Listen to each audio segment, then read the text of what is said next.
What is up, everybody? It is Alex from Heavy New York calling from the quarantine zone again, and this time we return with Bill Hudson of NorthTale. Great to be able to talk with you again, man. Likewise, my friend. We have to do it once a year. Yup, once a year. I interviewed you twice at the ESP booth at NAM, as well as like at the very beginning of the pandemic when I didn't even have a up to date computer to use Zoom. So now it's great to be able to talk to you with this. Oh yeah, man. It was a pleasure. Thank you for the opportunity. Anytime, anytime, and thank you for giving us some new music. We have Eternal Flame coming out very soon. Was this intended to just be a direct continuation of Welcome to Paradise, or were you trying to step into like more uncharted territory with the making of this album? Oh, definitely more uncharted territory. I always heard that the second album is harder to do than the first, Yeah, and I never did a first album, let alone the second. So when the time to when the time to write this started, there was a few things I had in mind. First of all, um, I don't really. There's a lot of bands in that genre, in that specific power metal genre, that will release one or two albums that I like, and then they'll change completely on the third one or something. I didn't want to do that. I definitely didn't want to. I didn't want to stray away from the happy melodies. I still wanted to be very stereotypically power metal, like very easy, like easily recognizable power metal. But I wanted to explore other territories, as you said, because I feel that Welcome to Paradise is it couldn't be any more generic. You know what I mean? And that's actually by design. So there was a lot of reviews actually trashing that, saying, "Oh, it just sounds like Hammerfall. It just sounds like Halloween, whatever." Well, that's it was meant to be like that. Like the first one. Now this time it's more like, well, this is what I do with these influences, if that makes sense. You know what yeah. I mean? Well, being that Northtail is a super group and all of you come from different bands that of different styles, you being as prolific as you are with Trans Siberian Orchestra and so many other bands, that like I'd imagine that it's almost kind of like there's almost kind of like stuff in all of your subconscious that's outside of power metal that almost kind of works its way into the sound, right? Oh yeah, absolutely. There's a lot of first of all, I always like to talk about this. I am pretty happy with my songwriting right now. I am really satisfied with this new album. But even like 5 or 6 years ago, I didn't consider myself a songwriter at all. Because I was just learning other people's songs, and I mean, mostly that's still what I do in my career. I'm mostly learning something that someone recorded, but I feel that like through that I've learned to write my own music. Hmm. So there's ideas, like for example, I was learning. I always use this example because it's very pronounced. Like I was learning a lot of accept songs, something that I had never done before 2017. I never thought about learning accept before I was playing with Udo. And then I learned, as I'm learning these songs, I'm seeing that a lot of them will, for example, repeat the intro on a different key. I'm like, that's great. I never thought about that. And then I started doing that on some of my songs. Yeah. So that kind of inspiration comes from learning all this different music for sure. But there's also a lot of like, I wanted to get heavier because, on Welcome to Paradise, that was always the first thing. You guys should be heavier. You guys should be more modern. And I'm like, yeah, I want to be heavier, but not the way you're thinking. Like like there's one of the songs on this album. I call it the Slayer song. Because it comes from Slayer. It comes from me like just liking thrash metal too, but wanting to mix that up with power metal. But for sure, man, it's a lot of like I learned 50 Accept songs. I learned 40 Trans Siberian Orchestra songs. I learned 20 Doro songs. You're inspired by that. Absolutely. And what I've noticed is being such a prolific guitar player in different styles, again, like, and I've always said that power metal as well is not like I can't, and this could just be me, not like when people tell me, "Oh, we're power metal," I'm like, "Okay, but like power metal has elements of death metal in it. I've seen some power metal bands with some black metal in it. I've seen some power metal bands, you could sound like Iron Maiden and you could sound like Watain, but you could still be power metal in a way, you know?" Yeah, it's the power metal uh, moniker or whatever genre is confusing to me because first of all, I the sound that I'm trying to make with Northdale. This Stradivarius in the '90s, Halloween, Gamma Ray, Angra, that kind of music. Back in the '90s when I grew up, we just called it melodic metal. Like in Brazil, we called it melodic heavy metal. The term power metal never even entered my reality until like the mid 2000s, and I came to the States. And then people are like, oh, this is power metal, this is power metal. Okay. But see, like, to me, man, the first Slayer record is power metal. Like you can call that power metal. And people did too, like back in the day. Even early Metallica, that's power metal. So to say, when I use the term power metal, I'm kind of going with the flow. You know what I mean? I'm kind of doing because people call it, but I myself don't even like that term. I would rather call it melodic metal. And like you said, there's many, many, many different influences. If you listen to the first Halloween album, To Walls of Jericho, to me, they were trying to be Slayer. That's what they were trying to do. Oh, They were not 100%. trying to be like Maiden or anything like that. They were trying to be Slayer. They were trying to be Exodus, a thrash metal band. You Definitely. know, Yeah. and then when Kiski came in, yeah, it became more melodic and all that, and that's the beginning of this power metal sound that at least that I try to do, the keeper of the seven keys sound, so to speak. Yeah. But I mean, that comes from thrash metal. That comes from Anthrax, and stuff like that. They toured with Anthrax at the time. Definitely. So at some point things merged, and now Anthrax is thrash and Halloween is power metal somehow. Yeah, but But both fans I of both don't. appreciate both. So, Yeah, I just like all of those. So I just wrote music that sounds like all of that. but is it fair to say that the first single that you released off of Eternal Flame, Only Human, that's just the scratching the surface of what is expected to be on all of Eternal Flame, right? There's a lot more uncharted territory to be discovered. 100%, 100%. So what I did is, I really, uh, the label picked the first single, Only Human, and at first I was like, that's kind of a waste. I was like, I don't know that that's the right song for us to start. But then the more I thought about it, it's probably one out of two songs on the record that could have been on the first one. You know what I Oh, mean? So that's like, we don't want to. The next single, I mean, I don't know when this interview will be published. Maybe it will be already out. But the next single is a heavier song. So the next single, we're going in uncharted territory. But I was kind of afraid that with the singer change, that people would hear the heavier stuff and be like, okay, that's not the band I know anymore. You know. So I really wanted to create that connection on the first single. I mean, it wasn't, like I said, the label picked it at first, and I questioned it. But then the more I thought about it, the more I was like, great. We're not gonna alienate the fans. Now there are quite a few people who did say, "Oh, that's generic, that's boring," and I expected that.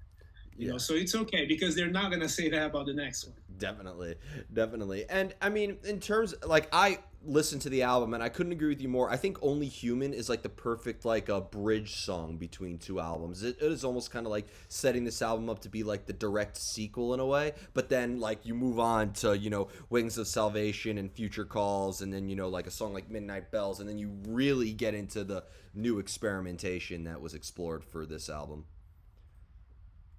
Exactly, and I'm glad that you mentioned those songs too. Wings of Salvation right now is probably my favorite song, Oh wow. and because well, not only that, there's also the lyrical part of this.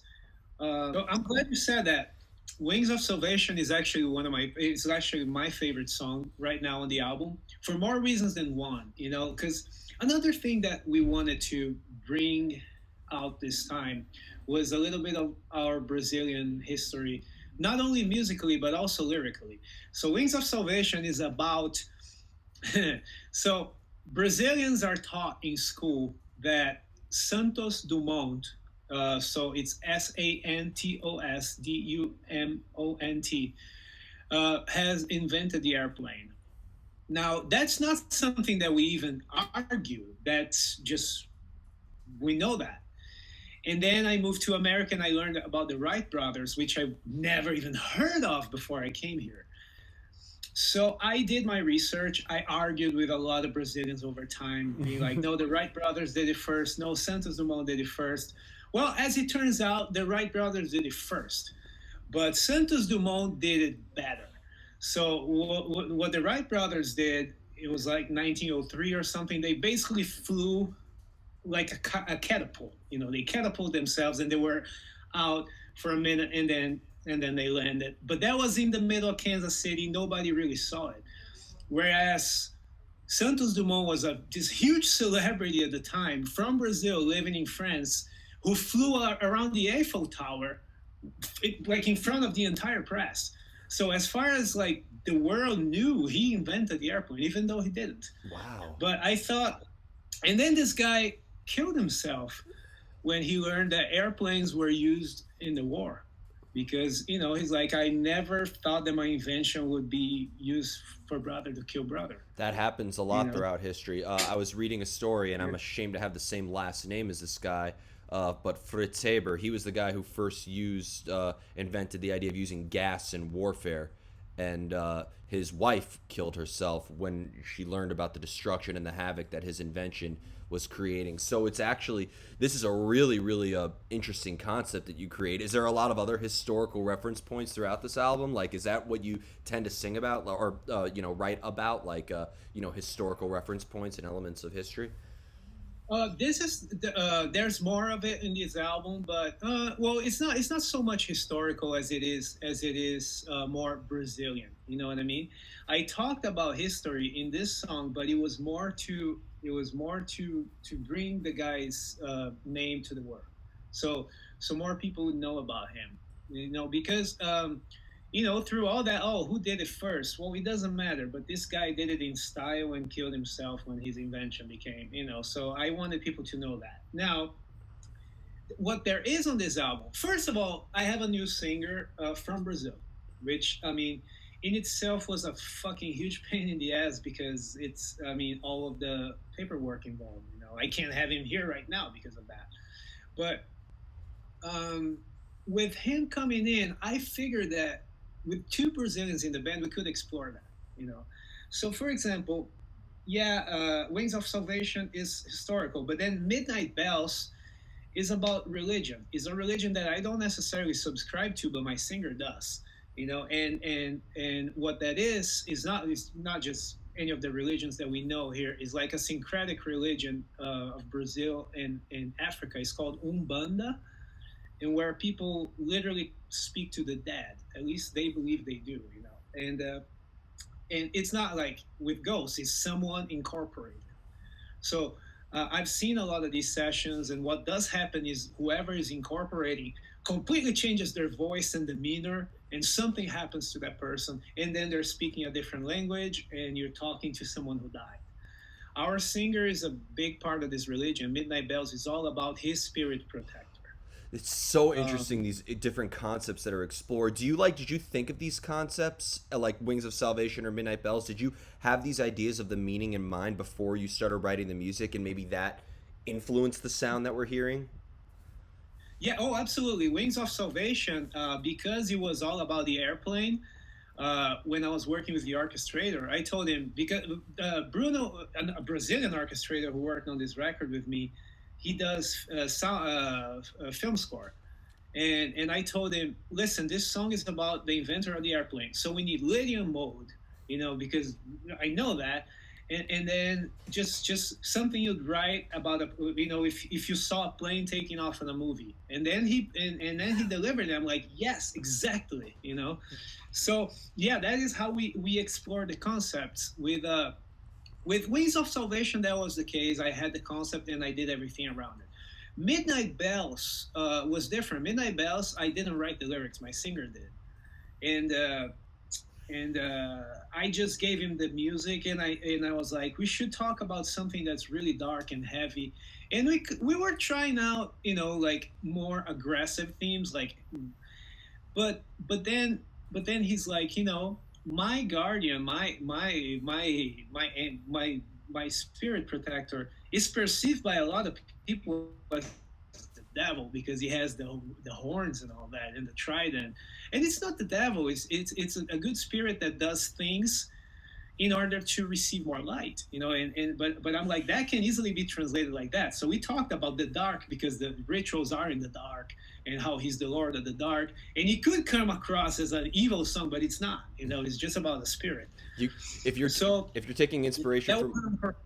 yeah, if you were taking inspiration from movie scores, you got to like do a collaboration one day with like Hans Zimmer or like Two Steps from Hell. Like Dude, this guy that worked with us is the closest thing I know to Hans Zimmer. That's why he's on the record, yeah, but because I think that too, like, I would love to do that. so from what you're telling me, it's almost kind of like Hans Zimmer collaborating with Max Cavalera. Like that's what I'm getting out of this NorthTale hybrid. It- on track number 4, The Land of Mystic Rites, that's it. That's the concept, it's Sepultura with orchestras and power metal. That's it. This So is you genius. nailed it right in the head. Well, it's a smorgasbord of pure heavy metal. Yeah, exactly. Yep. Um, but when it came to like, was this idea something that you've always wanted to do for the sophomore North Trail album? Was this always like a preconceived idea, or did these ideas come more to fruition as you met your new singer and started fiddling around a little bit more? So this goes back to the reason why I had to part ways with the first singer. I wanted all this on the first album. I wanted the Iron Maiden cover in the first album. I wanted deeper lyrics in the first album. But our first singer, Christian, he just wasn't down with any of that. I would bring ideas like that, and he'd be like, "Nah, that's not what I want. I want it like Judas Priest. I want it like, he was so, he left Twilight Force, which was a hugely orchestral band that relies on that a lot.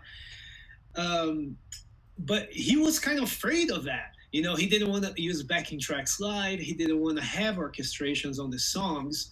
And I was always like, there's a midpoint. You know what I mean? We don't need to be all bombastic like them, but we also don't need to sound like a punk band, which is what he really wanted. So whenever the lyrics were a little bit deeper, he's like, I don't want to talk about that. I just want to just metal on and that's why Welcome to Paradise is so simple lyrically, because he wrote most of the lyrics, and I did the deeper songs on that record. If Angels Are Real, for my friend who died, I wrote. Shape Your Reality, I wrote. So when I found myself without Christian, without having to worry about whether or not he was going to sing something, then I just went crazy. I'm like, I'm going to write what I want to write, because for God 6 months I didn't have a singer at all. I was auditioning singers. And so I was like, I don't, why should I worry? I'm going to write whatever I want, and whoever comes in will have to adapt. Definitely. And So, and in Christian's defense, I mean, Twilight Force, like I've listened to Tales of Ancient Prophecies and like that stuff. I feel like that is power metal 101, but like this, maybe it was just not going from one power metal band to another power metal band. But I think that with this particular vocalist, I feel like the sky was open. I don't consider this just a power metal album. I consider this just a real heavy metal album and a hybrid of many different aspects. that means a lot to me, man, because that is what I want. You know what I mean? Christian was really afraid of the orchestrations. Christian didn't want to do any of that. And I try to explain to him, I'm not thinking it to do the way you're thinking. It's not what I want to do, and it's not. In this record you can hear it. And anyway, so I was writing music for about 6 months without a singer, just whatever I wanted. And I remember that I had the Brazilian song, Land of Mystic Rites. I had that, kind of, like I had the ideas. And another song I was working on at the time, also without a singer, was Nature's Revenge, which is my song about the pandemic. So when I figured out that Guilherme was gonna be our singer, the first thing I did is I started having him sing the new songs that had melodies already, that had everything done, and I wanted to hear what he did. Once I heard him sing my melodies and my lyrics and do great at that, I'm like, all right, now we're gonna work together. So we sat on a session like this on Zoom, And I'm like, let's write the lyrics for the Brazilian song. And we talked about the concept, and he delivered everything recorded with the melodies and everything the next day. And I'm like, dude, that is awesome. We can actually work together on this. Like the Wings of Salvation, I had the concept, but I didn't have the lyrics at all. Like there's a really, really, really awesome line that the singer wrote. It's like, nothing matters way up here. Look at you down there, so tiny now. It's very simple, but the way he delivers it, it's based on one of the quotes from the inventor. He's like up here, I don't really care what's down there. Yeah. So this stuff, when he came in the band, the singer, we started working together, and that's to me when you reached the real point where it's at now, where everything, where there's all these kind of meetings and concepts, because we once he came in, we worked together on everything from that point on. And I have two more questions for you, but is there any maybe representations of your personal experiences explored on this album as well, or is NorthTale like meant to be a direct escape from your own reality? No, much to the contract. Northdale is me. Like I couldn't. So I read on a book once that this book is called "This Is Your Brain on Music." That the music you listen to at 14 is what stays with you forever. Yep, that's not true. 13, not 15, 14. My Northdale sounds like my 14th birthday. I'm not even joking. At my 14th birthday, I got both Keeper of the Seven Keys. I got Stradivarius Episode, Twilight Time, Fourth Dimension.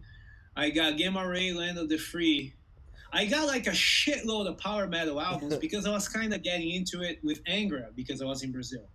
And then my buddies from school everybody was like, "What do you want?" And I had this long list of CDs, and everybody just gave me CDs. And dude, power metal, like Northdale sounds like that birthday party. Like Northdale could have been on that birthday party. So it couldn't be any more me. Like that is the kind of music I like. Because a lot of people ask me, "Oh, you play with Doro and with with David Vincent from Morbid Angel. So what do you like?" Well, I like what Northdale sounds like. Like that's what I personally like when it comes to heavy metal music. Yeah, I couldn't agree with you more on that 14 thing as well. I discovered my favorite band at 14, Lacuna Coil, still my favorite band of all time. Your favorite band. Yep. And I bet your favorite album is whatever it was the latest album then too, right? No, actually, no. Their debut album ended up being my favorite album, but I love. I was gonna say, if not that, something from earlier. Yep. It was something that you heard back then. Definitely not something they put out now. Yep. I can't, and I have no problem saying this publicly. The band knows I think this. I cannot listen to current Stradivarius. I can't. Oh, okay. It's just not the band, not the same band. Like I think of Stradivarius as like Destiny and Visions, and anything different than that, doesn't register as Stradivarius to me, because I didn't grow up with it. This is very accurate. Yeah. Well, to me, the real Stradivarius is the violin, not the band. Oh, that's true. That's true. But of course, this I'm talking about musically. Now, as far as like lyrics go, "Shape Your Reality," from the first album, is what I think about life. Is basically a representation of what I think about life. Anything that you want, you can achieve. I mean, I grew up in Brazil and I became a heavy metal guitarist in the States and Europe. Like, nothing is more ridiculous than that to someone where I come from. The places I've been to, the people I know, the people where I come from, they can't even spell the names. Like it's you can make whatever you want. And I on the new album, we also have lyrics like that, right? The storm only human is a little bit different. Is the same. It's kind of the same thing, you can achieve whatever, but we're human, so it's okay to make mistakes. Like if along the way you fuck up, that's okay because you're a human being. Like all these are things that I really think. Like all these concepts are things I live by. In Nature's Revenge, the last song on the album, the 13-minute song, came in because I was my wife who who was working in China at the time. She was in the States temporarily, and me and her were on this temporary housing from her work. Not because we had to, but because we chose to, because we're locked out and we had this apartment paid for. So we went and we stayed there. We locked up in this little apartment, me, her, and our animals, even though we had our house here. But the experience got me thinking about lockdown and all that. At the same time, I started seeing all these other bands writing about the pandemic. And I was like, all right, so I want to write about the pandemic, but that's the cool, trendy thing to do. How the fuck am I going to do that? So for the longest time, I wasn't going to write about it. Then I saw a very famous video of the dolphins coming up to Venice, Italy. How the dolphins were coming up to closer to the Yeah. people, and attached to that there was some kind of writing like nature is healing, and I was like, holy shit, that's it, that's my concept. Nature's revenge, meaning mother nature is mad at us. She's literally sent us to our bedrooms. It's pretty clear. It's like, you guys fucked up. Now it's my revenge. So the song, the way it goes, the first part is just a straight up power metal part, and it's basically the case, like, mother guy is crying in pain. Look what we have done. Now it's time to face the consequences, because it's nature revenge. Then we go into the heavier part when it's nature waking up, and being like, fuck you. And then mother nature, is played by Mary Zimmer from Helium Prime, who comes in doing the growls. And and that part is nature telling us, the time has come. You've made your choices. I've held for so long but now I'm done. I needed a female growler to do that, to play Mother Nature in that part. Yeah. And then after that, we go into a repetitive instrumental part that keeps repeating. It changes a little bit. Sometimes you hear a new violin, sometimes you hear a guitar solo, sometimes you hear a Moog solo, but the basic part repeats like the quarantine. So I call that part the quarantine. You know, Wow. so I was very artistic like that. And again, this is me. This is how I feel about the work. So this is a very, very personal album. Well, I got to tell you, this is a great concept to it because you're right. Like everybody's going to write about the pandemic, but how many songs about masks or the vaccine or the lockdowns are we going to be able to tolerate? I think when you focus on a specific vocal point, or even like a fictional story, like there's a story I wrote that a couple met out, but they never took their masks off, but they fell in love with each other anyway, and they didn't want to take their masks off because they worried if they saw each other's faces, they wouldn't be Oh, attracted to awesome. each other anymore. Like that's like I think there's a way to be like both very poetic and dramatic without just making it so analytical. And this right here, musically, from what you're telling me, both musically and lyrically, this is a soundtrack. Like I think even if with no lyrics on it, you're able to make a soundtrack to what you were just expressing. That's kind of what I try to do. Yeah. Yeah. Well, before we go, I want to thank you so much for your time. This is our fourth interview together, and looking forward to interview Yeah. number five. Is there just anything else with NorthTale you'd like to promote for the release of Eternal Flame? And could you please maybe bring this project to New York one day and give us a live performance? We'd love to see it. Man, I'm trying. I'm trying really hard. We're currently booked by Continental Touring, and we have Maurizio and Steph as our agents, and they're helping us out. I'm trying to get something going here in the U.S. Oh, Maurizio Uh, from Cataclysm? yeah, Yeah, yeah. yeah, yeah. Tell He him I said hi. He's a great guy. he is. He's a really good guy. He took us up, basically on a referral from Unleash the Archers, like without really knowing the band. It was really cool of him. And those guys are working on getting us something next year. We have, of course, Prague Power on June 2nd, which is the only US show we have right now. But I'm trying to see if we can get something around that. The whole band will be here. Awesome. So, so yeah, man. And I appreciate you listening to the album. It's very important to me. It's very. One thing I forgot to mention too on the songs, like speaking about being personal songs. I want to get back to this. Sorry. No, please. The last song, the outro. So it's called Evie, not Ivy, as most people will end up pronouncing. And if you look in the booklet, it just says a tribute to Princess Evie. Now Evie is my mom's little dog, who passed away while I was writing the album. So I wrote this 5 minute big classical piece to close the album for her. Wow. So it couldn't be any more me. What I mean? This I forgot to mention. I can't wait for the rest of the world to hear this album. This is I listened to it before without any ideas, but now listening to it again with what you're instilling me, like this is gonna be what I call the thinking man's power metal album. Yes, thank you, and yeah, I mean, I would love to know what your opinion is, man. We should stay in touch and let me know. Absolutely. But Bill, great to And talk to you again. thank you so much, man. Thank you for the opportunity, and I'm looking forward to our next interview. All right. Absolutely. Everybody, Bill of NorthTale, be sure to check out Eternal Flame. This is Alex from Heavy New York. We'll see you next time.